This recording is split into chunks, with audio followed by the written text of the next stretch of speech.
Maya Paldo, Pampanga, magandang araw, Central Luzon. Ako po si Jody Dizon Mercado. Narito na ang mga malalaking balitang Central Luzon nitong nakaraang linggo. Makinang gagamitin sa May 12 elections, tiyak na ligtas kontra pandaraya ayon sa COMELEC. Ilang kabalen umalma sa pagbasura ng PBBM sa Pampanga bilang culinary capital ng Pilipinas. Illegal Aviation Recruitment Agency sa Bulacan City, pinasara ng Department of Migrant Workers. Pagtataas ng tubig sa palaisdaan, paraan upang maiwasan ang fish kill ngayong tag-init. At ligtas at payapang eleksyon sa Central Luzon, titiyakin ng PRO3.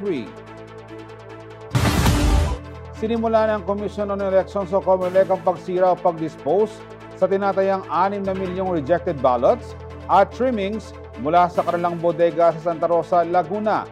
Dinala ang mga naturang balota sa 5th Discipline Packaging Paper Corporation, isang paper mill sa Tecom Industrial Complex, Barangay Bundagol, Bulacan City, Pampanga, nitong Sabado, March 15, para sirain.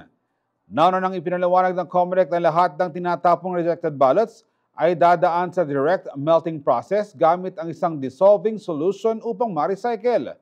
Tugon ito sa mahigpit na pagbabawal ng National Archives of the Philippines na shredding at micro-shredding ng mga balota. Dahil dito, isang resident auditor naman mula sa komisyon at isang election watchdog ang naging saksi sa transportasyon at pagtatapon ng mga balota upang matiyak ang maayos ng proseso. Samantala, natapos na ang pag-imprenta ng mahigit 68 million ballots na gagamitin para sa May 12 midterm elections ayon sa COMELEC. Nakatakdang gamitin sa unang pagkakataon ng mga bagong automated counting machines o ACMs sa midterm elections sa May 12.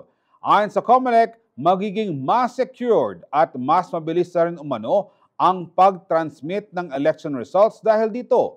Para sa buong detalye, magbabalita si Ashley Punzalan.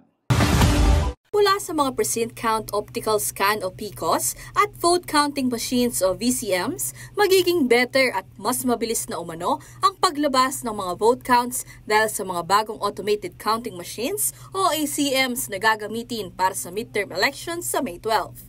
Ayon sa Commission on Elections, maraming enhancement ang inilagay dito, kagaya ng QR codes sa mga voting receipts, on-screen summary ng boto, at hybrid voting system. Yung balota natin, nakakonfigure lang siya doon sa ACM na gagamitin. May mga security features yan dyan embedded inside, no? And at the same time, may mga timing marks tayo, no? Meron tayong mga QR codes dyan, no? So kung ito ay hindi nakakonfigure, yung ballot and yung ACM together, hindi niya babasahin. So hindi to pwedeng gamitin. Kung ito is exclusively for this ACM lang, no, dun lang niya pwedeng gamitin yan. So hindi pwedeng gamitin sa ibang lugar. Gayunpaman, kamakailan lang ay napabalitang nagsampa ng kaso ang COMELEC laban sa isang aspirante sa Isabela. Ito ay matapos siyang mag-post ng isang video sa social media ukol sa vulnerability umano ng mga ACM sa hacking. Nilinaw naman ng COMELEC na walang internet ang mga ACM sa mismong botohan at i-connect lamang ang mga ito ng konting oras matapos mag-print ng ilang election returns. Habang ginagamit po yan during voting, independent siya, no? Wala siyang connection to any internet connection. Okay? So, wala, no? So, habang ginagamit yan, feed lang siya ng feed, tapos binibilang niya, nagtatabulate siya pagkatapos ng close voting. Okay. So, after nun, magpiprint muna siya ng 9 ERs, election returns.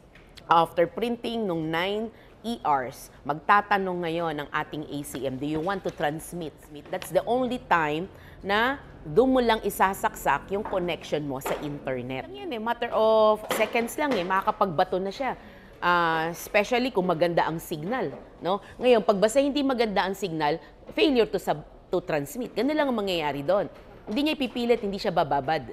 Sa pamamagitan nito, sigurado umanong hindi pwedeng i-manipulate ng mga internet hackers ang mga resulta dahil may nauna ng printed records nito.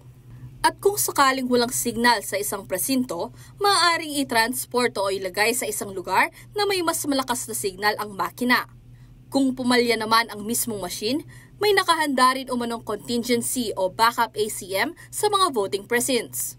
Bukod dito, mayroon din itong backup USBs para mas siguradong tama at hindi madadaya ang resulta ng halalan. Samantala, upang masiguro ang wastong paggamit ng mga bagong machines, nagsimula na ang COMELEC Pampanga ng isang month-long training para sa mga magbabantay ng botohan sa probinsya sa Bendix Hotel City of San Fernando. Sa training na ito, magkakaroon din sila ng testing sa pangunguna ng Department of Science and Technology o DOST para sa actualization ng paggamit nito. Kaya naman ayon kay Attorney Lydia Pangilinan, ang Provincial Election Supervisor ng COMELEC Pampanga, masasabi nila umanong ready na ang probinsya para sa nalalapit na eleksyon sa Mayo. Ashley Punzalan, CLTV 36 News.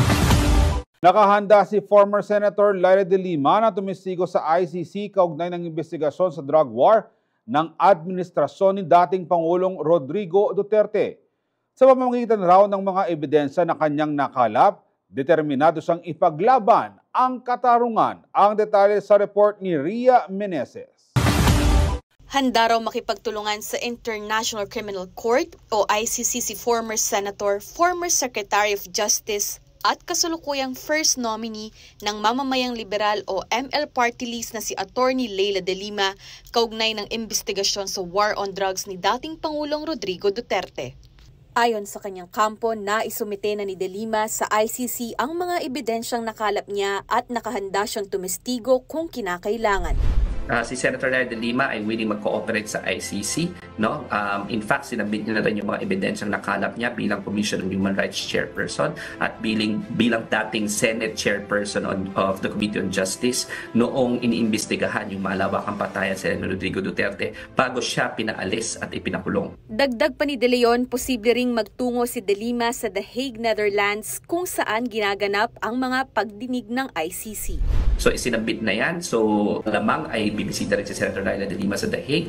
Lamang may pag-asa at kung kailangan at kung mamarapatid ng ICC na siya ipitawag, ay willing si Senator Leila de Lima na maging witness dyan sa proseso na yan. Kasabay nito, nanindigan naman si de Lima na mananatili siyang tapat sa kanyang advokasya para sa katarungan. Matatandaang nakulong si de Lima mula 2017 hanggang 2023 dahil sa mga kasong may kaugnayan sa droga. June 2024 nang siya ay ganap na napawalang sala. Bilang isa sa mga pinakamatinding kritiko ng Administrasyong Duterte, pinangunahan ng dating mambabatas ang investigasyon sa Davao Death Squad at sa war on drugs. Samantala, inaasahang gaganapin ang susunod na pagdinig ng ICC para kay Duterte sa September 23, kung saan tatalakay ng kumpirmasyon ng mga kaso laban sa kanya. Ria Meneses, CLTV 36, News Intern. Manatiling nakatutok para sa iba pang mga balita nitong nakarang linggo. Nagbabalik ang CLTV 36 News Recap at sa iba pang mga balita.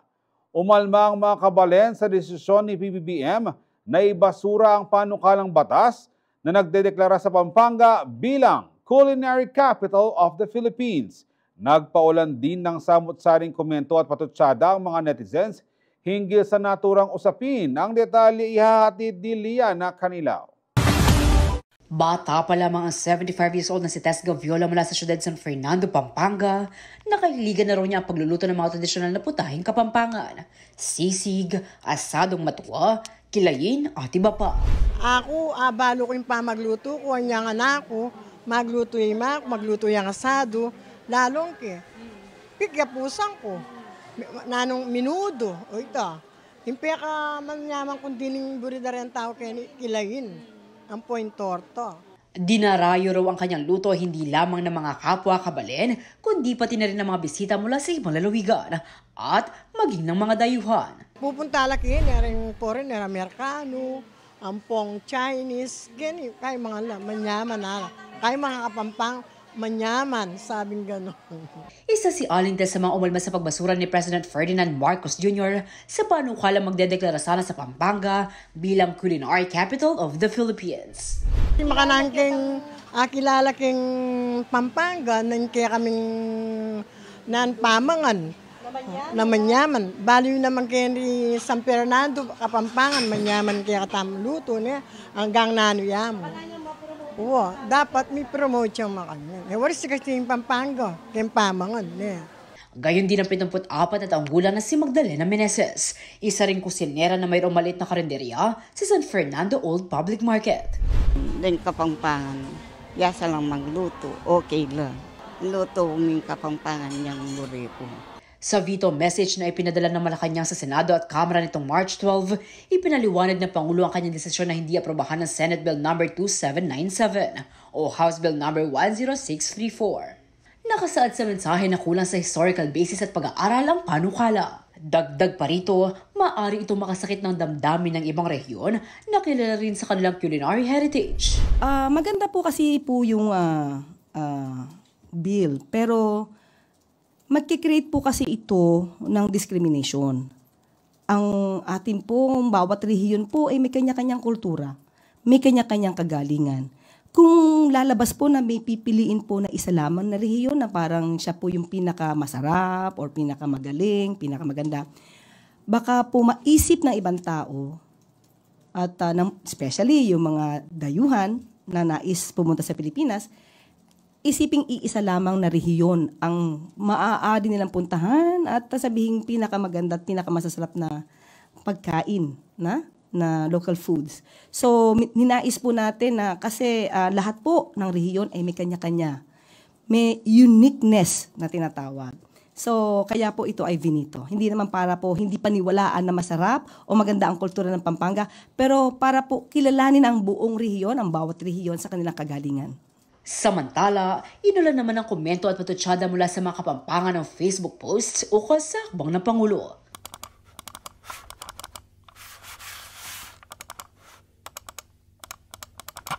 Ayon kay Ivan Henares, Secretary General ng United Nations Educational, Scientific and Cultural Organization o UNESCO, National Commission of the Philippines at Commissioner ng National Commission for Culture and Arts, umaasa siyang nauunawaan ng mga Kapampangan ang pagvito ng Pangulo. Sa Facebook post naman ni Robbie Tantinco, Executive Director ng Center for Kapampangan Studies ng Holy Angel University, sinabi niyang ang claim na pagiging culinary capital ng Pampanga ay may matibay na basihan sa kasaysayan at kinikilala rin ng ibang rehiyon maging ibang bansa. Idiniin din niya na ang reputasyon ng Pampanga ay nakadepende sa tao, kasaysayan at kultura, hindi sa desisyon ng presidente o naipasang batas. Liana Canilao, CLTV 36 News. Sa pag-asang makahanap ng mas magandang kinabukasan, maraming Pilipino ang pinipiling magtrabaho sa ibang bansa. Ngunit ang ilan sa kanila nabibiktima ng mga illegal recruitment agency dahil sa kanilang mga pangakong too good to be true. Nitong Biyernes, ipinasara ng Department of Migrant Workers ang isang illegal recruitment agency sa Mabalacat City, Pampanga na nambibiktima umano ng mga manggagawa sa aviation industry. Ang buong kwento yahatid ni Ashley Punzalan. Ipinasara ng Department of Migrant Workers o DMW ang Aero Strategies, isang illegal recruitment agency sa Barangay Dao, Mabalacat City, Pampanga nitong Biyernes, March 14.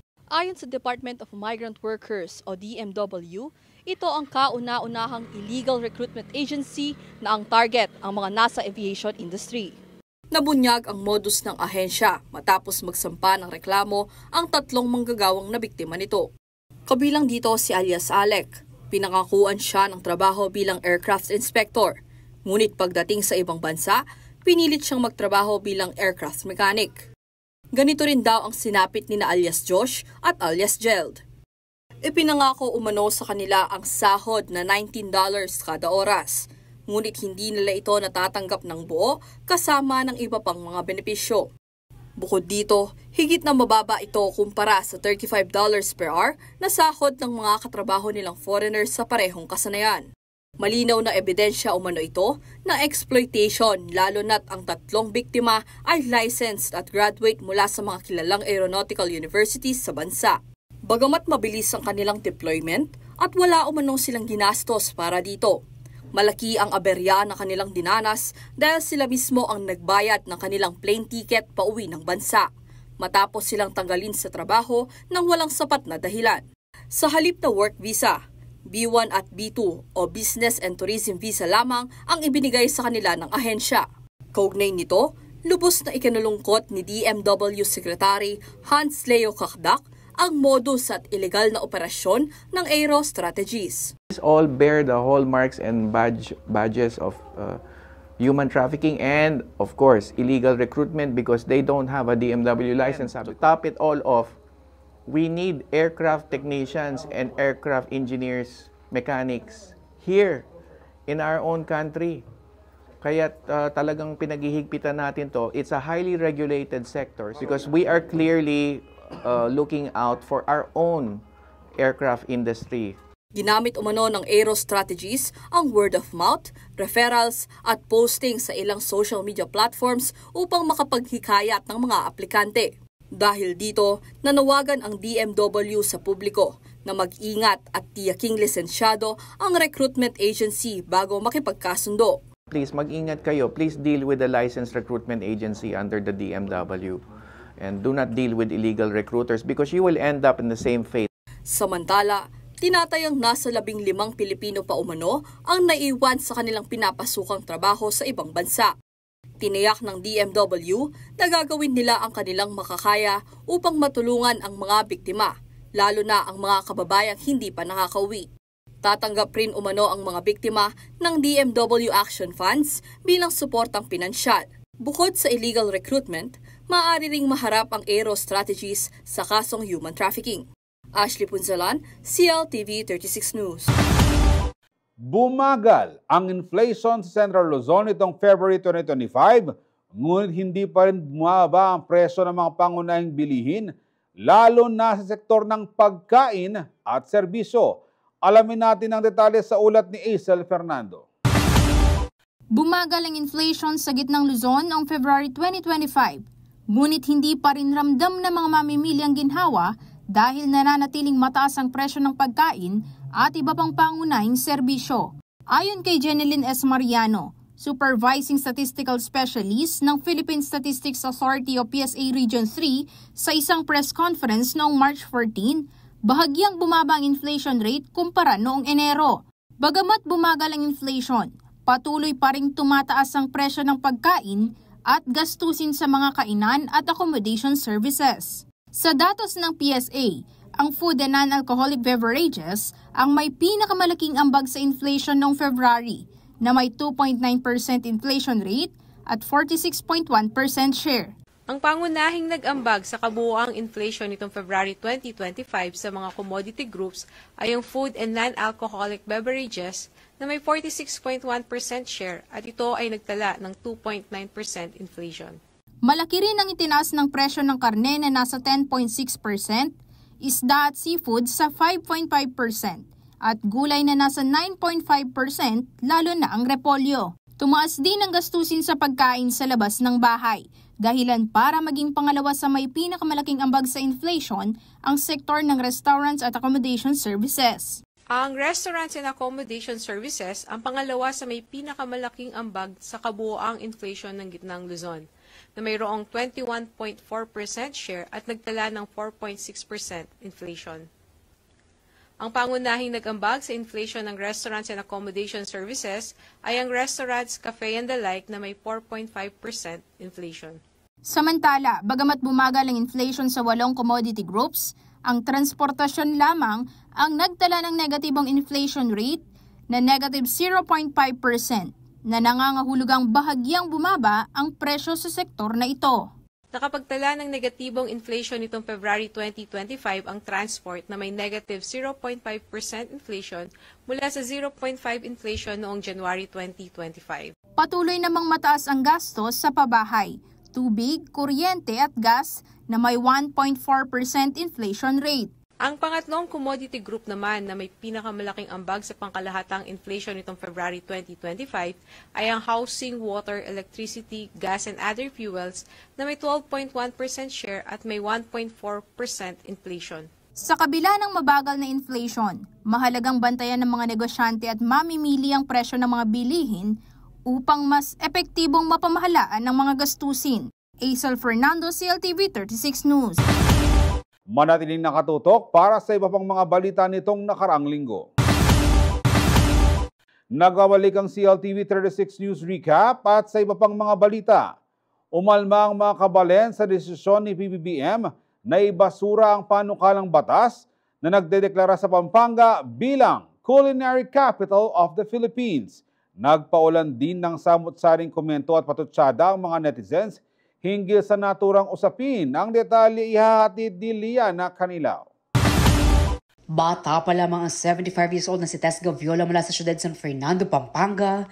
Nakahiligan na raw niya ang pagluluto ng mga tradisyonal na putahing Kapampangan. Sisig, asadong matuwa, kilayin at iba pa. Ako, balo ko yung pamagluto ko, ang anak ko, magluto yung magluto yung asado, lalong pigyapusan ko. Nanong minudo, o ito, yung peka manyaman kung dining burida rin tao kaya kilayin, ang point torto. Dinarayo raw ang kanyang luto hindi lamang ng mga kapwa kabalen, kundi pati na rin ng mga bisita mula sa ibang lalawigan at maging ng mga dayuhan. Pupunta laki, naring foreigner, Amerikano, ampong Chinese, ganyan, kaya mga manyaman na, kaya mga Kapampang, manyaman, sabing gano'n. Isa si Aling Tess sa mga umalma sa pagbasura ni President Ferdinand Marcos Jr. sa panukala magdedeklara sana sa Pampanga bilang Culinary Capital of the Philippines. Makanangking kilala king Pampanga, nan kaya kaming nanpamangan na manyaman. Baliw naman kaya ni San Fernando, Kapampangan, manyaman kaya katamluto niya hanggang nanuyamo. Oo, dapat may promote yung mga kanya. Waris kasi yung Pampanga, kaya pamangan niya. Gayon din ang 74 na taong gulang na si Magdalena Meneses. Isa rin kusinera na mayroong maliit na karinderya sa San Fernando Old Public Market. Din Kapampangan, yasa lang magluto, okay lang. Luto ng Kapampangan niyang muripo. Sa veto message na ipinadala ng Malacanang sa Senado at Kamara nitong March 12, ipinaliwanag ng Pangulo ang kanyang desisyon na hindi aprobahan ng Senate Bill No. 2797 o House Bill No. 10634. Nakasaad sa mensahe na kulang sa historical basis at pag-aaral ang panukala. Dagdag pa rito, maaari itong makasakit ng damdamin ng ibang rehiyon na kilala rin sa kanilang culinary heritage. Maganda po kasi po yung bill, pero magkikreate po kasi ito ng discrimination.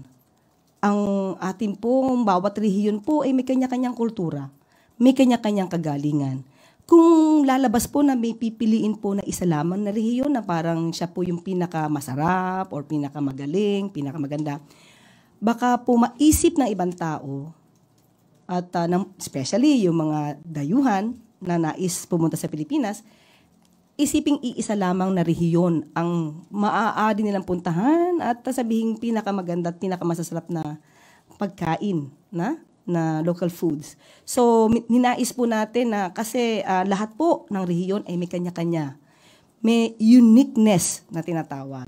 So, kaya po ito ay vinito. Hindi naman para po hindi paniwalaan na masarap o maganda ang kultura ng Pampanga, pero para po kilalanin ang buong rehiyon, ang bawat rehiyon sa kanilang kagalingan. Samantala, inulan naman ang komento at patutsada mula sa mga Kapampangan ng Facebook posts o kasakbang ng Pangulo.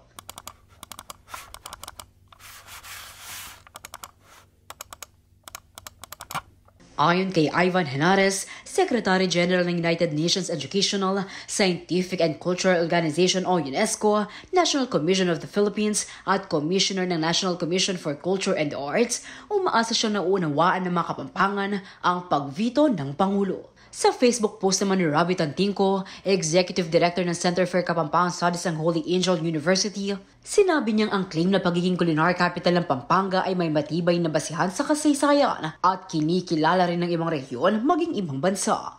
Idiniin din niya na ang reputasyon ng Pampanga ay nakadepende sa tao, kasaysayan at kultura, hindi sa desisyon ng presidente o naipasang batas. Liana Canilaw, CLTV 36 News. Sa pag-asang makahanap ng mas magandang kinabukasan, maraming Pilipino ang pinipiling magtrabaho sa ibang bansa. Ngunit ang ilan sa kanila nabibiktima ng mga illegal recruitment agency dahil sa kanilang mga pangakong too good to be true. Nitong Biyernes, ipinasara ng Department of Migrant Workers ang isang illegal recruitment agency sa Balacad City, Pampanga na nambibiktima umano ng mga manggagawa sa aviation industry. Ang buong kwento ihahatid ni Ashley Punzalan. Ipinasara ng Department of Migrant Workers o DMW ang Aero Strategies, isang illegal recruitment agency sa Barangay Dao, Mabalacat City, Pampanga nitong Biyernes, March 14. Ayon sa Department of Migrant Workers o DMW, ito ang kauna-unahang illegal recruitment agency na ang target ang mga nasa aviation industry. Nabunyag ang modus ng ahensya matapos magsampa ng reklamo ang 3 manggagawang na biktima nito. Kabilang dito si alias Alec. Pinangakuan siya ng trabaho bilang aircraft inspector. Ngunit pagdating sa ibang bansa, pinilit siyang magtrabaho bilang aircraft mechanic. Ganito rin daw ang sinapit ni na alias Josh at alias Geld. Ipinangako umano sa kanila ang sahod na $19 kada oras. Ngunit hindi nila ito natatanggap ng buo kasama ng iba pang mga benepisyo. Bukod dito, higit na mababa ito kumpara sa $35 per hour na sahod ng mga katrabaho nilang foreigners sa parehong kasanayan. Malinaw na ebidensya umano ito na exploitation lalo na't ang 3 biktima ay licensed at graduate mula sa mga kilalang aeronautical universities sa bansa. Bagamat mabilis ang kanilang deployment at wala umanong silang ginastos para dito. Malaki ang aberya na kanilang dinanas dahil sila mismo ang nagbayad ng kanilang plane ticket pauwi ng bansa, matapos silang tanggalin sa trabaho nang walang sapat na dahilan. Sa halip na work visa, B1 at B2 o Business and Tourism Visa lamang ang ibinigay sa kanila ng ahensya. Kaugnay nito, lubos na ikinulungkot ni DMW Secretary Hans Leo Kakdak ang modus at illegal na operasyon ng Aero Strategies. These all bear the hallmarks and badges of human trafficking and, of course, illegal recruitment because they don't have a DMW license. To top it all off, we need aircraft technicians and aircraft engineers, mechanics here in our own country. Kaya talagang pinaghihigpitan natin to. It's a highly regulated sector because we are clearly looking out for our own aircraft industry. Ginamit umano ng Aero Strategies ang word of mouth, referrals at posting sa ilang social media platforms upang makapaghikayat ng mga aplikante. Dahil dito, nanawagan ang DMW sa publiko na mag-ingat at tiyaking lisensyado ang recruitment agency bago makipagkasundo. Please mag-ingat kayo. Please deal with the licensed recruitment agency under the DMW. And do not deal with illegal recruiters because you will end up in the same fate. Samantala, tinatayang nasa 15 Pilipino pa umano ang naiwan sa kanilang pinapasukang trabaho sa ibang bansa. Tiniyak ng DMW na gagawin nila ang kanilang makakaya upang matulungan ang mga biktima, lalo na ang mga kababayang hindi pa nakakauwi. Tatanggap rin umano ang mga biktima ng DMW Action Funds bilang suportang pinansyal. Bukod sa illegal recruitment, maaari ring maharap ang Aero Strategies sa kasong human trafficking. Ashley Punzalan, CLTV 36 News. Bumagal ang inflation sa Central Luzon itong February 2025, ngunit hindi pa rin bumaba ang presyo ng mga pangunahing bilihin, lalo na sa sektor ng pagkain at serbisyo. Alamin natin ang detalye sa ulat ni Aisel Fernando.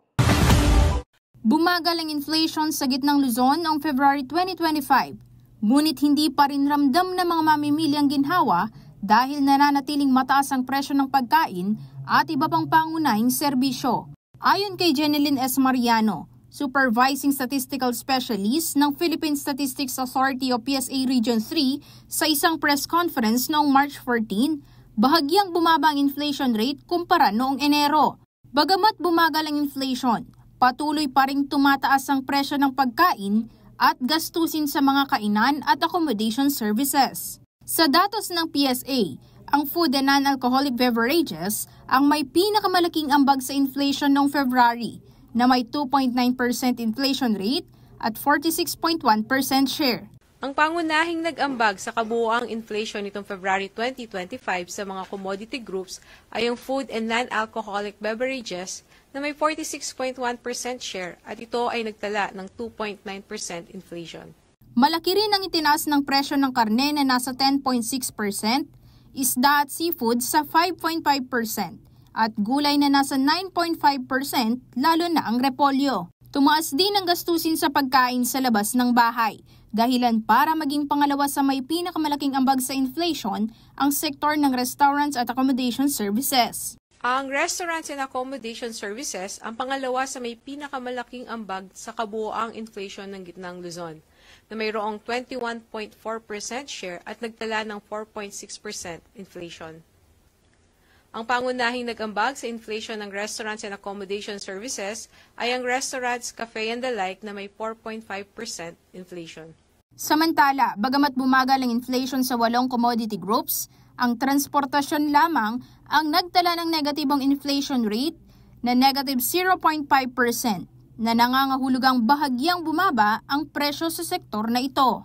Nakapagtala ng negatibong inflation nitong February 2025 ang transport na may negative 0.5% inflation mula sa 0.5% inflation noong January 2025. Patuloy namang mataas ang gastos sa pabahay, tubig, kuryente at gas na may 1.4% inflation rate.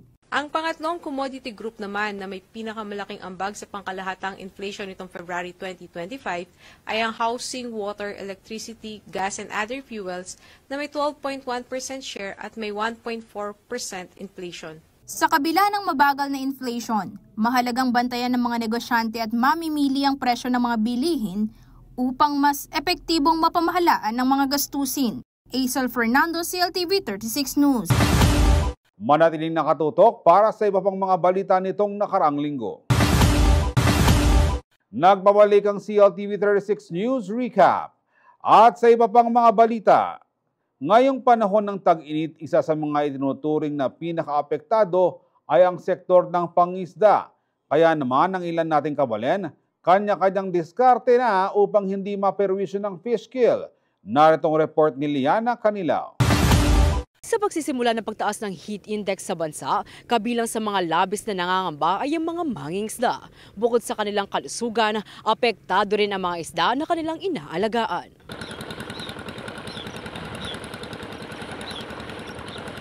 Kanya-kanyang diskarte ang mga mangingisda upang hindi mapeste at tamaan ng fish kill ang kanilang mga alaga.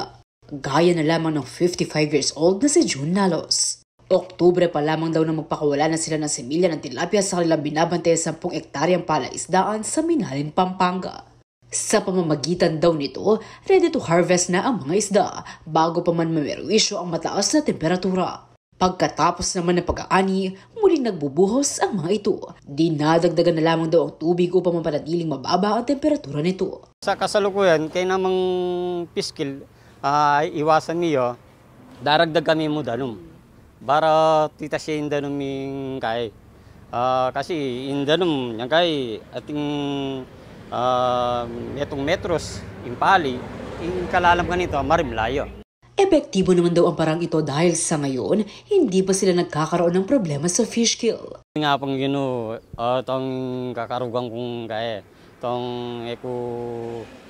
sana katuranan na kitang fish kill ito. Kasi itong keturanan kay kitang fish kill ito, lugi yung boss ko. Pati yung pagkapagalang ko, mawala. Lakong porsyento, kasi tatagalan ko kini, itong kapagalang ko, itong porsyento.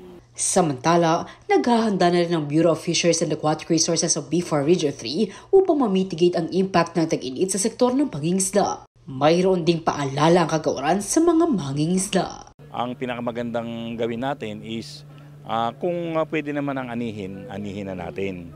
Kung hindi pa, magbawas para hindi siya mag-ano. And of course, kung matataas yung mga dikes natin, pwede naman tayong magtaas ng tubig para yung lamig, meron pa ring matirang lamig sa bandang ilalim ng ating mga fish ponds. And yung iba naman, pwede tayong maglagay ng mga tinatawag na aqua shade. Yung mga nets, pwede natin ilagay sa itaas ng sa mga hatcheries lalo na. So at least kahit papaano mababawasan ng init yung ating yung tubig kung meron tayong tinatawag na aqua shade. Liana Canilao, CLTV 36 News. Bagamat 1998 pa nang pirmahan ng RA 8491 o ang Flag and Heraldic Code of the Philippines, tila marami pa ring Pilipino ang hindi ganap na nakakaunawa sa kahalagahan ng mga pambansang sagisag. Kaya naman inilunsad ng heraldry section ng NHCP ang hashtag Tapat sa Watawat program upang magbigay ng mas malalim na pag-unawa hinggil sa mga simbolo ng ating bansa. Magbabalita si Ashley Punzalan. Ang mga bata ang taga-Consuelo High School ay Tapat sa Watawat!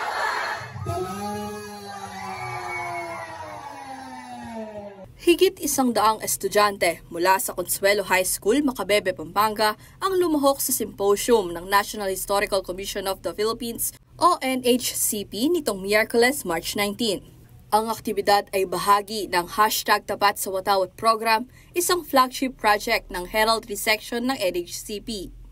Kinalakay sa seminar ang mga aspeto ng Republic Act 8491 na kilala rin bilang Flag and Heraldic Code of the Philippines. So nag-create kami ng panibagong module ng RA 8491 na nakatuon naman sa mga bata para mas mapadali namin yung pagkapalapit nung aral ng RA 8491. Kaya tinawag namin siyang Tapat sa Watawat para lahat ng bata ay maging tapat sa watawat. Layunin umano ng programa na magkaroon ng mas malalim na patriotismo at pagpapahalaga ang mga kabataan sa national heritage ng bansa sa pamamagitan ng pagbabahagi ng kamalayan at pangunawa sa wastong paggalang sa watawat sa mga simbolo nito, gayon din sa iba pang mga pambansang sagisag. Nagkaroon ng ilang mga palaro upang ma-refresh ang kaalaman ng mga estudyante ukol sa mga pambansang simbolo ng Pilipinas na madalas pag-aralan sa elementarya. Tinuruan din sila ng tamang paraan ng pag-display, paghawak at pagtupi ng Philippine flag. Ayon sa curator ng heraldry section ng NHCP na si Ryan Tan, mahalaga ang ganitong uri ng programa dahil makatutulong ito upang higit na mapalawak ang pagmamahal at paggalang ng mga tao sa sarili nilang bansa. Para mas lalo pang lumakas o mas lalo pang lumawak yung pag-unawa natin sa damdamin nating nasyonalismo, pagiging patriotic natin, lalong-lalo na yung pagiging Pilipino natin. Na hindi lahat ay nakakaunawa ng batas na ito, pero dapat kahit man hindi lang maunawaan ng lubusan, maramdaman man nila na ang paggalang sa watawat ng Pilipinas ay pagiging tapat na rin sa bansa. Para naman kina Teacher Jaisel Malang at Daryl Gonzales, na pawang mga Girl Scouts at Boy Scouts Coordinator, makakatulong umano itong hubugin ang kanilang mga estudyante na maging mapagmahal sa kanilang bayan. Po, napakalaking tulong po ng programang ito dahil nagbibigay po ito ng kaalaman sa kanila tungkol sa unang-una po yung pagmamahal sa bayan, yung kanilang patriotism po, napakahalaga po nito. Napakahalaga nito kasi mas ma-develop yung pagiging makatao at makabansa ng mga estudyante natin dito sa school. Samantala, magsasagawa rin ng mga pagsasanay, seminar at workshops ang NHCP para sa mga guro, government officials at mga profesional upang mas mapalawak pa ang kaalaman ukol sa mga pambansang sagisag. Ayon kay Ryan Tan, magkakaroon din ng mga exhibit at publication ng NHCP upang mas lalo pang maabot ang mga Pilipino sa iba't ibang sektor at edad. Nanawagan din siya sa mga kabataan na maging mulat sa kasaysayan at maging tapat sa watawat bilang paggalang sa ating bansa. Ashley Punzalan, CLTV 36 News. Ipoproklama pa rin ng Commission on Elections o COMELEC si dating Pangulong Rodrigo Duterte bilang alkalde ng Davao City kung mananalo siya sa 2025 national and local elections sa darating na May 12. Ito'y kahit nasa kustodiya na siya ng International Criminal Court o ICC sa The Hague, Netherlands para harapin ang kasong crimes against humanity. Ayon kay COMELEC Chairman George Erwin Garcia, matili siyang kandidato at maaring iboto dahil wala pang pinal na hatol laban sa kanya. Ipinaliwanag niya na ayon sa batas, ang isang kandidato ay madidiskwalipika lamang kung may pinal ng desisyon ng korte. Wala pang president ang kaso ni Duterte. Ngunit inihalimbawa ni Garcia ang desisyon ng Korte Suprema sa Halos Hos versus COMELEC kung saan pinayagan ang isang kandidato na tumakbo kahit may kinakaharap na kaso. Dagdag pa niya, may mga naunang kandidato rin sa barangay elections na nanalo at ipinroklama kahit nakakulong, kaya't posibleng mangyari din ito sa dating Pangulo. Manatiling nakatutok para sa iba pang mga balita nitong nakarang linggo. Nagbabalik ang CLTV 36 News Recap at sa iba pang mga balita. Sumentro ang ikalawang kapihan at balitaan sa Pampanga ng KBP Pampanga Chapter sa mga batas na naglalayong pangalagaan ng karapatan at kapakanan ng mga kababaihan. Ang mga naging kaganapan sa pagtitipon, alamin sa ulat na ito. Nagtipon ang mga miyembro ng Kapisanan ng mga Broadcaster ng Pilipinas o KBP Pampanga Chapter sa kanilang ikalawang kapihan at balitaan sa Green Manor, City of San Fernando, Pampanga nitong Martes, March 18. Tinalakay sa pagpupulong ng grupo ang Paksang Women and the Law, a Women's Month Talk on Laws Protecting Filipinas. Guest of Honor and Speaker si Attorney Karen Ugalino Guevara, past President ng Zonta Club of Pampanga. Dumalo rin sa aktibidad ang kasalukuyang presidente ng Zonta Club of Pampanga na si Gina Milan. Ang Zonta Club International ay kilalang organisasyon na nagsusulong ng karapatan at kapakanan ng mga kababaihan. Sa kanyang presentasyon, ibinahagi ni Guevara ang iba't ibang usapin at mga batas na umiiral upang maprotektahan ang kababaihan at mga bata laban sa anumang uri ng karahasan. Anya, sa datos ng Philippine National Police o PNP, umabot sa 33,713 ang mga naitalang kaso ng violence against women and children noong 2024. Yeah, I do believe 1,000 cases is too many. Kasi nga sa lalaki wala namang ganun eh. Wala namang batas na nagpoprotekta sa lalaki. Kasi they can take care of themselves. Pero tayo, the law, there's a need for this law to protect women. So I think it's actually a sad thing na may kailangan pa tayong may anti-violence against women na batas. Iginiit rin ni Guevara na bagamat sapat na ang mga umiiral na batas, kabilang ang Republic Act 11313 o Safe Spaces Act na mas kilala bilang Anti-Bastos Law, nananatili ang hamon sa maayos sa pagpapatupad ng mga ito. Bastos Law, Safe Spaces Act, kasi encompassing siya eh. Hindi siya katulad ng anti-sexual harassment na puprotektahan ka lang against your bosses or those having moral ascendancy over you. Bawal bastos kasi generic eh. It could be some random dude crossing the street tapos binastos ka. Ikaw as babae, meron kang may batas essentially na protecting you against that. Sa ngayon, maayos umanong naiulat sa media ang mga isyu at usaping may kaugnayan sa kababaihan.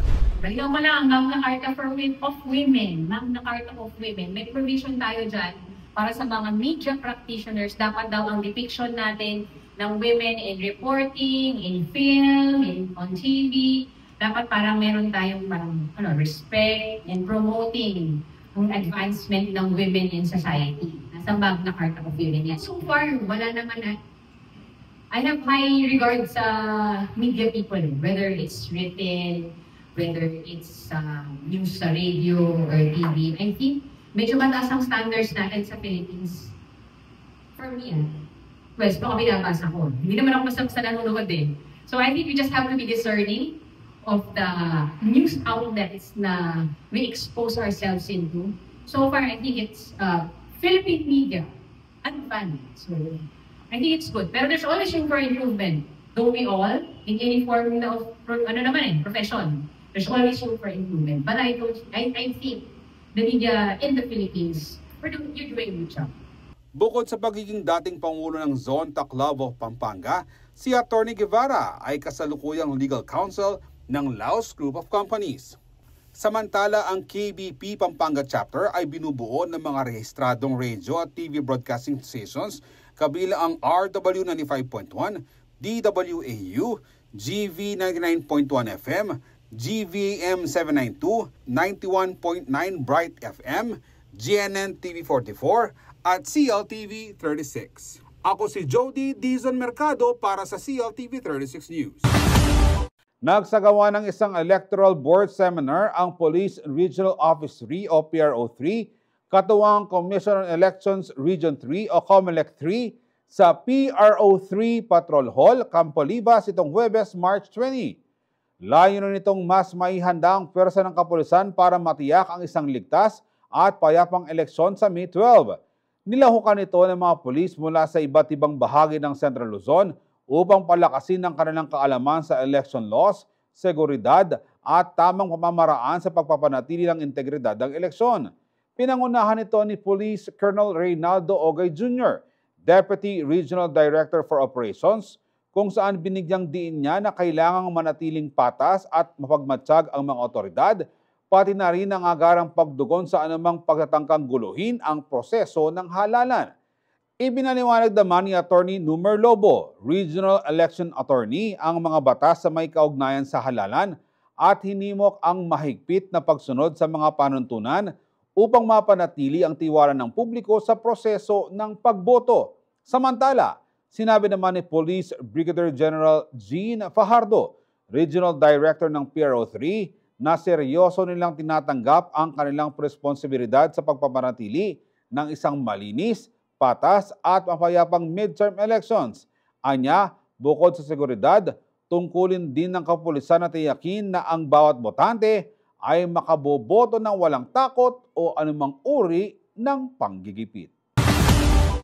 Isa ang Barangay San Juan sa Botolan, Zambales sa mga tinukoy ng DOH Central Luzon Center for Health Development bilang lugar na may limitadong access sa serbisyong pangkalusugan.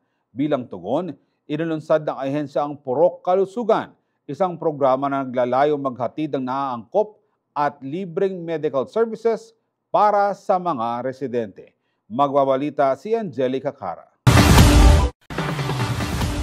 Maagang nagtungo sa covered court ng Barangay San Juan, Botolan, Zambales si Remedios Aguilar upang magpaturok ng libreng pneumonia vaccine. Sa edad na 67, tipikal daw para sa mga kagaya niya ang maghangad ng malusog na pangangatawan upang kahit papaano ay ma-enjoy pa niya ang kanyang senior years. Basta importante sa akin mga vaccine, talagang gusto ko sa mga vaccine talaga. Para kasi 67 na ako. O, malay mo, madagdagan pa yung buhay ko, mawala sa sakit. Nabalitaan niya lang daw ang aktibidad mula sa mga barangay health worker o BHW sa kanilang lugar. Yung masipag po naming BHW, tinuntahan kami sa bahay porque hindi niya ako natawagan. Pero willing kasi ako sa mga ganyan, mga vaccine. Kaya pinuntahan niya ako. Sabi niya, mayroon pong libreng vaccine. Sabi niya, sige, gusto ko. Kaya nauna pa kami rito. Sa unang tingin, tila isang simpleng medical mission lamang ang isinasagawa sa covered court ng Barangay San Juan. Ngunit kalaunan, lumitaw na mas malawak ang serbisyong hatid ng programa. Hindi lamang mga senior citizen at may iniindang karamdaman ng nakiisa, kundi pati ang ibang residente na nais mapangalagaan ang kanilang kalusugan. Bata man o matanda, nagpapacheck up man o nakikinig lang, kasali sa programa na kung tawagin ay Purok Kalusugan. Ayon kay Dr. Claire Feliz David, Medical Officer 3 ng DOH Central Luzon, tailored medical services o serbisyong naaayon sa pangangailangan ng komunidad ang kanilang inihatid sa mamamayan ng Barangay San Juan sa Botolan.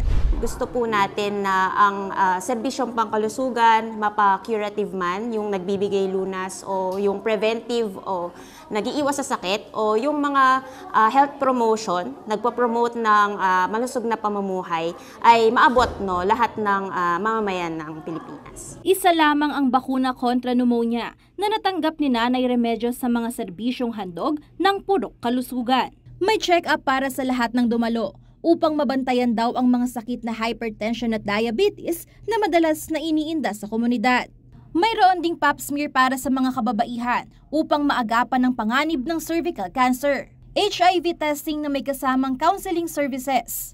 At may contraceptive implant din bilang bahagi ng kanilang family planning services. We're gearing towards na hindi lang curative o yung nagbibigay ka na ng lunas, pero nandun na tayo sa parte ng healthcare na gusto natin iwasan na yung sakit, gusto natin na pahabain yung buhay ng tao. So, we're not just looking into yung pagbibigay ng gamot, but also detecting, 'di ba, kung may mga diseases sila earlier, than earlier po, para agad din pong malunasan, and as well as preventing yung disease, pagbibigay ng advice, para sa healthy lifestyle, para hindi na po sila magkaroon ng sakit. Bukod sa medical services, may health lectures din para sa mga dumalo, kabilang ang pag-iwas sa dengue, rabies at iba pang sakit.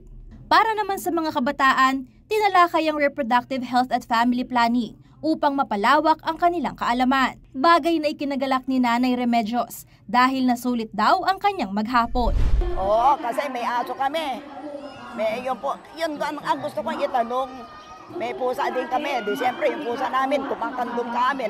Medyo nagagasgas kami sa balat. Okay lang ba yun? Itatanong ko kung may rabies ba yun o wala. Nasa 200 residente ng Barangay San Juan at mga kalapit nitong lugar ang naserbisyohan ng DOH Central Luzon sa kanilang purok kalusugan. At sa patuloy na pakikipag-ugnayan ng ahensya sa lokal na pamahalaan at pribadong sektor, inaasahang mas magiging sustainable ang programang ito upang maabot ang mas maraming nangangailangan. Kasama si Lizan Morten, Angelica Cara, CLTV 36 News. At sa mga balitang nakalap ng CLTV 36 News. Para sa karagdagang detalye, maaari niyong i-follow ang aming social media pages sa Facebook at CLTV 36 Official at CLTV 36 News.